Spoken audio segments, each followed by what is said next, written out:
અત્યારે નથી કોઈ અહીંયા ચેમ્બરમાં બેઠું, તે છતાં પંખો ચાલુ જોવા મળી રહ્યો છે, લાઇટો ચાલુ જોવા મળી રહી છે। આ ચેમ્બરના દ્રશ્યો દેખાડ્યા કે જે ચેમ્બર છે જેના નામ પણ હું આપને બતાવીશ કે શ્રીમતી કંચનબેન વિશેષભાઈ બગડા જિલ્લા અને બાળ વિકાસ સમિતિ સાથે ઉપર ભાનુબેન ભીખાભાઈ બાબરિયા ચેરમેન સામાજિક ન્યાય સમિતિ જિલ્લા પંચાયત, આ બંનેની જે ચેમ્બર હોવાનું અહીંયા બોર્ડ છે તે મારવામાં આવ્યું છે અને એ બંને અંદર નથી, છતાં પંખો લાઇટ ચાલુ જોવા મળી રહી છે।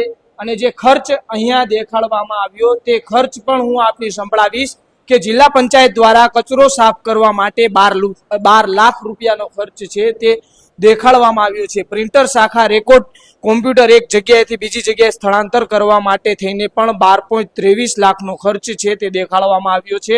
જ્યારે સાથે સાથે એક એવા પણ દ્રશ્ય જે હું આપને દેખાડવાનો પ્રયાસ કરીશ કે જે આપને પણ ચોંકાવી ઉઠે કે જેના માટે થઈને જેટલા રૂપિયા ખર્ચવામાં આવ્યા એટલામાં તો રાજકોટની અંદર છે તે જાહેર શૌચાલયો બની જાય તે માટે જે રીતના જે કોમન ટોયલેટ આવેલું છે તેના જિલ્લા પંચાયતની અંદર કોમન ટોયલેટના 16.35 લાખ રૂપિયાનો ખર્ચ છે તે દેખાડવામાં આવ્યો છે। એલ્યુમિનિયમ સેક્શનના પડદા પાછળ પણ 12 લાખ રૂપિયાનો ખર્ચ દેખાડવામાં આવ્યો છે।